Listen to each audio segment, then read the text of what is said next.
Hello. तो dear students, अब हम स्टार्ट कर रहे हैं रिलेशंस के बारे में। लास्ट वीडियो में हमने डिस्कस कर लिया है कार्टेशियन प्रोडक्ट, और अब इस लेक्चर से आपका पूरा अप्रोच बदलने वाला है। मतलब आप अंडरस्टैंडिंग के ऊपर ज़्यादा फोकस करेंगे। क्या होता था कि अभी आपने अलजेब्रा पढ़ा, कुछ कोऑर्डिनेट ज्योमेट्री पढ़ी, तो उसमें क्या होता था कि आपको कुछ फार्मूलेस को अप्लाई करना पड़ता था, प्रॉब्लम्स को सॉल्व करना पड़ता था, कुछ फार्मूले डिराइव्ड करना पड़ता था। करेक्ट है। तो फार्मूले डेरिवेशंस के लिए भी फार्मूलों की ज़रूरत पड़ती थी। तो अब लेकिन यहाँ पे क्या है, अब आपका अप्रोच बिल्कुल बदल जाएगा और आपको ज़्यादा फोकस करना पड़ेगा अंडरस्टैंडिंग स्किल्स के ऊपर। तो रिलेशंस के बारे में हम डिस्कस करते। What is relation? तो देखिए, रिलेशन ये जो है, ये सेट ही है। अब देखिए, सेट मैं बोल रहा हूँ, सेट है, इसका मतलब इसमें कुछ एलिमेंट्स होते होंगे। लेकिन ये सेट कैसा है? ये कार्टेशियन प्रोडक्ट का सबसेट्स है। Relation is a subset of cartesian product. तो कार्टेशियन प्रोडक्ट में जैसे ए क्रॉस बी आपने देखा था, तो ए क्रॉस बी ये सेट होता था ऑर्डर पेयर एलिमेंट्स का। ये ऑर्डर पेयर एलिमेंट्स है such that a belongs to A and b belongs to B. ठीक है, ये करली ब्रैकेट से समझ में आ गया कि ये एक सेट है, और सेट में इस प्रकार के एलिमेंट्स है जो कि एक ऑर्डर पेयर एलिमेंट्स है। ऑर्डर पेयर एलिमेंट्स है मतलब फर्स्ट एलिमेंट और सेकंड एलिमेंट, इनका अपना एक आइडेंटिफिकेशन है कि first element is coming from this set A and the second element is coming from the set B. तो ये तो हो गया कार्टेशियन प्रोडक्ट। अब ये टोटल नंबर ऑफ कितने सबसेट्स होंगे इस कार्टेशियन प्रोडक्ट की, ये हमने लास्ट वीडियोज में देखा था। लेकिन हम बात कर रहे हैं रिलेशन की। तो रिलेशन क्या है? अब इसी ऑर्डर्ड पेयर एलिमेंट्स में हम रिलेशन ढूंढेंगे। तो relation is a subset of cartesian product. Cartesian product, तो इसका क्या मतलब होगा? इसका ये मतलब हो गया कि रिलेशन एक सेट है। Relation is a set. अब सेट किसका? Set of ordered pair elements. Correct है, ऑर्डर्ड पेयर एलिमेंट्स, इनका सेट हो गया ये। तो ये तो यही बोल रहा है, रिलेशन अगर सबसेट है ऑफ कार्टेशियन प्रोडक्ट का, इसका मतलब आर को मैंने रिलेशन एक सेट को रिप्रेजेंट किया which is a subset of A cross B. That is, अब देख लो आर को मैं डिफाइन कर रहा हूं। तो R is defined as the set of an ordered pair elements AB such that A is related with B. A is related with B, ध्यान रखना, A is related with B and A belongs to A and B belongs to B. तो R क्या है? R is a relation, R is a relation from the set A to B. इसको हम ऐसे लिखते हैं, देखो R is a relation from set A to B which is defined as R equal to the set of an ordered pair elements, set of an ordered pair element such that A is related with B. मतलब हम ordered pair elements में जो first element है उसका relation ढूंढ रहे हैं second element B के साथ में। एक कोई रूल होगा जिससे ए रिलेटेड होगा विद द एलिमेंट बी, और ए कहाँ से आ रहा है? सेट ए से आ रहा है, और बी कहाँ से आ रहा है? सेट बी से आ रहा है। तो देखिए, जब मैंने ऐसे लिखा कि R is such that A to B, that is R is a relation defined from A to B, इसको कैसे बोलेंगे? इसको हम बोलेंगे R is a relation defined from A to B. अब इसका क्या मीनिंग है? इसका ये मीनिंग है कि हम आर ए के एलिमेंट्स का रिलेशन ढूंढ रहे with the elements of the set B. Correct है। अब ए जिस प्रकार से बी से रिलेटेड होगा, फिर बी उस ए से भी रिलेटेड हो सकता है किसी दूसरे रिलेशन से। लेकिन जब मैंने R from A to B लिख दिया है, मतलब मैं सिर्फ और सिर्फ सेट ए के एलिमेंट्स का रिलेशन ढूंढ रहा हूँ with elements of the set B, not with elements of B का रिलेशन ढूंढ रहा हूँ with the elements of set A. Correct है, वो दूसरा रिलेशन हो जाएगा। R from A to B का मतलब सिर्फ और सिर्फ सेट ए के जो एलिमेंट्स है उनका रिलेशन हम सर्च कर रहे हैं with the element of the set B. अब वो रिलेशन एक रूल होगा जिससे कि हम एलिमेंट्स ऑफ सेट ए को रिलेट कर पाएंगे with the element of set B. Correct है। तो स्टूडेंट ये समझ में आ गया आपको, R is a relation from A to B, that means we are looking for the relation of the elements of the set A with the elements of set B, not the relation of the elements of B with the elements of set A, and it is defined or written as in the set form, set builder form। ये एक set हो गया, तो ये set builder form हो गया। Set builder form में हमने इसको कैसे लिखा है देखिए, अब ध्यान देना, सेट बिल्डर फॉर्म में मैंने सेट आर को लिखा है, R is a relation which is in fact is a set, R is a relation which is a set of what, set of ordered pair elements, the elements like ordered pair a comma b, correct, where we are looking for the relation of the element a with the element b, not the relation of b with the element a, correct है कि नहीं। a का relation हम b से दिख रहे हैं, and a is coming from a and b is coming from b because r is defined from set a to the set b। ये डेफिनेशन हो गई रिलेशन की।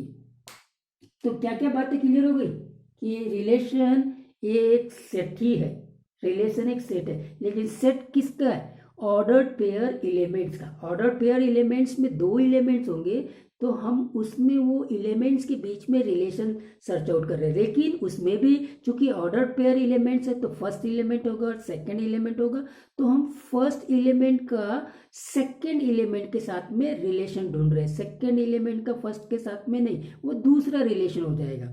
तो यहाँ बात समझ में आ गई है कि रिलेशन एक सेट है, set of ordered pair elements, in fact it is a subset of Cartesian product। If R is the relation from A to B, that means that R is a subset of A cross B। इसको note कर लीजिए और ये points को भी और note कर लीजिए। If R is a relation, लिखने का तरीका A to B, then R is a subset of A cross B। R is a subset of A cross B, that is R is a set, that is set of ordered pair elements, ordered pair elements. ठीक है, जैसा मैंने starting में बोला था कि आपको अब यहाँ पे अप्रोच बदलना पड़ता है, मतलब आपको अंडरस्टैंडिंग स्किल्स के ऊपर ज़्यादा फोकस करना पड़ेगा। करेक्ट है, फाइन। तो स्टूडेंट्स आगे बढ़ते कि टोटल नंबर ऑफ रिलेशंस कितने होंगे, या फिर कुछ और रिलेशंस को चेकआउट करते हैं, ये बात हो गई। तो अब जैसे आपने देखा कि 5 is a subset of every set, ठीक है, 5 is a subset of every set, इसका मतलब अब 5 को भी हम रिलेशन बोल सकते हैं। करेक्ट है, 5 को भी हम क्या बोल सकते हैं, रिलेशन। तो उसको हम कौन सा रिलेशन बोलेंगे, तो उसको नल रिलेशन, एम्प्टी रिलेशन ऐसा बोल सकते हैं। देखिए आपने रिलेशन को डिफाइन किया from set A to B such that R equal to is a set of ordered pair element where A is related with B and A is coming from A, B is coming from B। Okay, number 1 point. Number 2 points, as phi is a subset of every set, phi is a subset of every set, it means that this phi is a relation because it is a subset of A cross B। Okay, that is phi is a subset of R, so therefore phi is a relation called as null relation। आप देखिए null relation बोलेंगे या फिर void relation बोलेंगे या फिर empty relation बोलेंगे। ठीक है, इसको हम empty relation बोलेंगे। सेट के टर्म्स में हम सिंपली एम्प्टी सेट बोलते थे, नल सेट बोलते थे या वॉइड सेट बोलते थे, लेकिन रिलेशन में आ गए तो देखो मैंने जैसे बोला कि सिर्फ यहाँ पे अप्रोच बदलना पड़ता है, आपको अंडरस्टैंडिंग स्किल के ऊपर बात करना पड़ता है। मतलब कोई भी एलिमेंट सेट ए का किसी भी एलिमेंट ऑफ सेट बी से रिलेशन में नहीं है, वो हो गया empty relation. Not a single element of the set A is related with the any element of the set B, that means we are having the empty relation if R is defined from A to B। तो ठीक है साहब, तो phi is a subset of R एक हो गया। तीसरा point हम देखते हैं, ये हो गया आपका नल रिलेशन। अब हम बात करेंगे यूनिवर्सल रिलेशन की। यूनिवर्सल रिलेशन, देखिए आर अगर ए टू बी में डिफाइन हो रहा है, इसका मतलब आर सबसेट है ए क्रॉस बी का, करेक्ट है। और अगर मान लिया जाए R equal to A cross B है, R equal to A cross B, then R is called as universal relation. अब इसके मीनिंग को समझिए। यूनिवर्सल रिलेशन मैंने बोल दिया मतलब every element of the set. अब ये एवरी जैसी वर्ड आ गया ना, तो आपको अंडरस्टैंडिंग के ऊपर ज़्यादा फोकस करना है। मैं मीनिंग फिर से बता रहा हूँ। जब R equal to A cross B हो गया, इसका मतलब every element of the set A is related with the elements of the set B, correct है। तब हम बोलेंगे R equal to A cross B. इसका मतलब रिलेशन में ये एक खास बात है कि सेट ए में जितने भी एलिमेंट्स हैं वो जरूरी नहीं है कि सबके सब किसी न किसी एलिमेंट्स ऑफ सेट बी के साथ में कोई रिलेशन में हो सकता है कुछ एलिमेंट कुछ एलिमेंट्स हो सकते हैं रिलेशन में, और कुछ एलिमेंट्स का कोई रिलेशन नहीं है सेट बी के एलिमेंट्स के साथ में। ये रिलेशन में एक इंपॉर्टेंट पॉइंट्स है जो आगे आपको काम आएगा जब हम फंक्शंस की बात करेंगे, करेक्ट है। तो स्टूडेंट्स, लेकिन अब इसमें क्या बोल रहा है कि every element of the set A has the relation with the elements of the set B, then R is called as a universal relation। अब ये दो रिलेशन को कंबाइनली हम लोग क्या बोलते हैं, नेक्स्ट पॉइंट फोर्थ में आते हैं, ट्रिवियल रिलेशन। ट्रिवियल रिलेशन मतलब जो आपका एम्प्टी रिलेशन है, empty relation and universal relation. Universal relation, देखिए फिर से मैं रिपीट कर रहा हूँ। एम्प्टी रिलेशन मतलब phi, because phi is a subset of every set. Phi is a subset of relation because relation is in fact a set, correct है। Therefore phi is a empty relation. Universal relation when R is equal to a cross b, that is every element of set A is related with the elements of the set B, that is universal relation। and both the relation empty and universal relation are combinedly called as a trivial relation। तो इसका मतलब ये हो गया कि all other relation non trivial relation होंगे। Non trivial relation, non trivial relation किसको बोलेंगे, relation apart from empty relation and universal relation। universal relation are actually called as non-trivial relation because empty relation and the universal relation are called as a trivial relation, and apart from these all other relations are non-trivial relation। अब ये क्या होगा, अब जब हम total number of relations की बात करेंगे ना, तो यहाँ पे ये वर्ड्स काम आएंगे। तो अब आते हैं नेक्स्ट टॉपिक के ऊपर। ये तो हमने रिलेशंस को डिफाइन कर लिया। नेक्स्ट टॉपिक रहेगा हमारा total number of relation from set A to set B if R is defined from set A to set B, correct है। चलिए बात करते हैं। तो ये टॉपिक ऑलरेडी आपने पढ़ लिया है कार्टेशियन प्रोडक्ट में।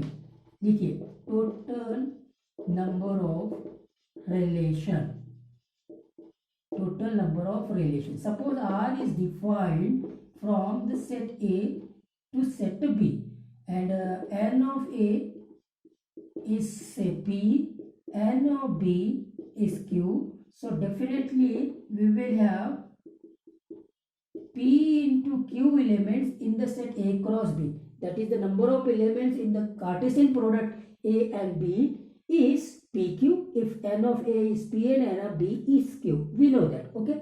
And as we know that R is a subset of A cross B, so how many subsets we are having of the set A cross B, that will be actually the number of relation। मतलब जितने subsets होंगे सभी के सभी subsets relations कहलाएंगे, correct है कि नहीं, क्योंकि रिलेशन एक्चुअली सबसेट्स है ए क्रॉस बी के। तो अब ए क्रॉस बी के जितने सबसेट्स होंगे वो उतने रिलेशंस हो जाएंगे।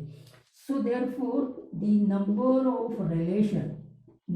Of relation from set A to set B is subsets of total subsets of A cross B, and total subset of A cross B is given by 2 की power PQ because PQ is the number of elements present in the Cartesian product A cross B. So the first point is that if n of A is P, n of B is Q, and R is a relation defined from A to B, which is in fact a set of ordered pair elements, and R is a subset of A cross B. So therefore the total number of relation from set A to set B is nothing but the total number of subsets of A cross B, which is given by 2 to the power PQ. Okay, second, अब इसमें question को थोड़ा twist करेगा.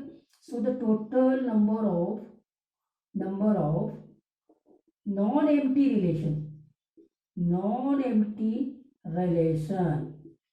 from A to B is 2 to the power PQ -1, क्योंकि एक empty relation है. तीसरा question आ जाएगा total number of non trivial relation from A to B कितना होगा. तो भाई 2 to the power PQ total number of relation है, और ट्रिवियल रिलेशन होते दो, एक एम्प्टी रिलेशन और एक यूनिवर्सल रिलेशन. तो just subtract 2 from 2 to the power PQ, you will get the total number of non-trivial relation from A to B. तो ऐसे ही ये क्वेश्चन जो एटलीस्ट वाले क्वेश्चन से वो भी इसमें आ जाएंगे. एटलीस्ट वाले क्वेश्चन को यहाँ कर देता हूँ मैं. फोर्थ क्वेश्चन लिख लीजिए. So the total number of relation from A to B that containing at least 2 element. अब ये क्वेश्चन बड़ा कंफ्यूज करता है. देखिए स्टूडेंट्स, क्या है, आपने ये क्वेश्चन को कार्टेशियन प्रोडक्ट में किया है, करेक्ट है कि नहीं. तो कार्टेशियन प्रोडक्ट में मैंने क्या बताया था, how to find out the total number of cartesian product और subset of cartesian product which contains at least 2 elements. मतलब उसमें कम से कम 2 ऑर्डर्ड पेयर एलिमेंट्स होना ही चाहिए, या 2 से ज़्यादा ऑर्डर्ड पेयर एलिमेंट्स होना चाहिए, और फिर उस ऑर्डर्ड पेयर एलिमेंट्स में हम रिलेशन देख रहे हैं. तो इसीलिए ये क्वेश्चन को आप देखिए क्या बोला है, total number of relation words को अंडरलाइन करिए. टोटल नंबर ऑफ सबसेट्स भी बोल सकते हैं of cartesian product A cross B, उसी को वर्ड्स को चेंज कर दिया.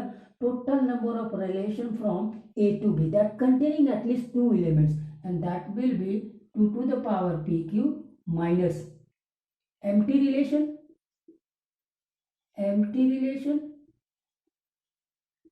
minus the relation which contains only one ordered pair elements. Relation which contains only one ordered pair elements. Relation इसका कोई नाम नहीं है. containing only one ordered pair elements. Correct है क्या है, आई क्या बात समझ में. तो इनफैक्ट ये आपको हो जाएगा 2 to the power PQ. ये आप PQ C0 लिख सकते हैं और ये PQ C1 लिख सकते हैं. करेक्ट है. अगर मैंने NCR के कॉन्सेप्ट को यूज करना है तो ये 2 to the power PQ minus PQ C0 minus PQ C1. ये आपको बात पहले भी कार्टेशियन प्रोडक्ट में मैं समझा चुका हूँ, इसमें कोई इश्यू नहीं चाहिए. तो ये तो हो गया हमारा टोटल नंबर ऑफ रिलेशन. अब नेक्स्ट टॉपिक को देखते हैं इसमें, और अब हम डिस्कस करते हैं डोमेन एंड रेंज. ये भी वर्ड्स आपके लिए फर्स्ट टाइम आ रहा है, domain and range of relation R. ठीक है. अब नया वर्ड्स आ गया आपके लिए, डोमेन एंड रेंज. ठीक है, इसके बाद में ये बार बार आते रहेंगे. तो देखो, अगर आर एक रिलेशन है from set A to set B, correct है. R is a relation from set A to B.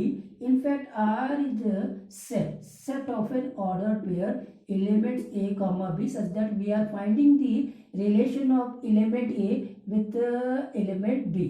Okay, which is A is coming from A and B is coming from B. And इसको भी लिख देते, A is coming from A and B is coming from B. अब आपने देखा होगा, अगर ये हटा दूं तो सिंपली मैं कार्टेशियन प्रोडक्ट की बात कर रहा हूँ. अगर इसकी बात कर रहा हूँ, ये भी इसके साथ में आ गया. मतलब ये ऑर्डर पेयर के बाद, ये पहले तो ऑर्डर पेयर को ढूंढा और फिर ये ऑर्डर पेयर में मैंने फर्स्ट एलिमेंट का सेकंड एलिमेंट के साथ में रिलेशन सर्च किया. तो वहाँ वही ऑर्डर पेयर एलिमेंट्स आएंगे जिसमें वो पर्टिकुलर रिलेशन फॉलो कर रहा है. करेक्ट है. बाकी ऑर्डर पेयर नहीं आएंगे. तो अब ये रिलेशन हो गया. अब मुझे इसमें डोमेन की बात करना, डोमेन ऑफ आर. तो डोमेन ऑफ आर क्या होगा, domain of R is first element of ordered pair elements. Order pair elements belongs to R, जो कि आर में है, जिस मतलब आर में जो जो ऑर्डर पेयर एलिमेंट्स है उसके फर्स्ट एलिमेंट इसके डोमेन को कंसिडर करेंगे या डोमेन कहलाएंगे। और रेंज ऑफ आर की बात करूंगा तो range of R second elements होंगे, second elements of order pair elements, second elements of order pair elements belongs to R. Correct है, ठीक है। आई क्या बात समझ में। तो पहले तो आपको आर को, ये आपका आर सेट बिल्डर फॉर्म में है ना, सेट बिल्डर फॉर्म को रोस्टर फॉर्म में कन्वर्ट करेंगे और रोस्टर फॉर्म से आप फिर इसके फर्स्ट एलिमेंट को सर्च करेंगे, सेकंड एलिमेंट को सर्च करेंगे। तो फर्स्ट एलिमेंट जो होंगे उनके जितने भी फर्स्ट एलिमेंट, जितने ऑर्डर पेयर एलिमेंट है उसके सबके फर्स्ट एलिमेंट का एक सेट बना दो, वो डोमेन हो जाएगा। और जितने ऑर्डर पेयर एलिमेंट्स आर में हैं उसके सेकंड एलिमेंट का एक सेट बना दो, वो उसका रेंज हो जाएगा। और जो ऑर्डर पेयर एलिमेंट्स वहाँ आर में आएंगे वो उस पर्टिकुलर रिलेशन को फॉलो करेंगे, मतलब जिस रिलेशन से फर्स्ट एलिमेंट सेकंड एलिमेंट से रिलेटेड होगा। करेक्ट है। वो रिलेशन क्या होगा तो वो आपको क्वेश्चंस में दिया रहेगा कि इस वे में हम रिलेशंस को डिफाइन कर रहे हैं। इन जनरल जब हम बात किए तो वो ये बात की A is related with B. अब A is related with B questions में दिया रहेगा कि A is equal to B, कि A is greater than B, कि A is less than B, और A is B plus one, something like that. ये relations होंगे। करेक्ट है। यहाँ इन जनरल मैंने ये लिख दिया A is related with B, but A is related with B question में पर्टिकुलर वे में दिया रहेगा कि A is equal to B, कि A is greater than B, कि A is less than B, something like that. I hope that आप लोगों को ये पॉइंट्स क्लियर हुआ होगा। खैर ये तो हो गया। अगर मान लिया जाए, नेक्स्ट पॉइंट पे आ रहा हूँ मैं, अगर मान लिया जाए R equal to A B है, A cross B, R equal to A B है, तब तो इसका डोमेन सेट ए हो जाएगा। करेक्ट है। और फिर इसके रेंज की बात करेंगे तो रेंज इसका हो जाएगा सेट बी। ठीक है। और अगर एम्प्टी रिलेशन है, आर इक्वल टू 5 है, आर इक्वल टू 5 है तो डोमेन और रेंज दोनों 5 हो जाएंगे, दोनों 5 हो जाएंगे, डोमेन भी 5 हो जाएगा और रेंज भी 5 हो जाएगा। तो ये तो हो गया स्टूडेंट्स हमारा domain and range of a relation. तो अभी इस वीडियो लेक्चर में इतना है। इस डिस्कशन को मैं आगे बढ़ाऊंगा नेक्स्ट वीडियो लेक्चर में।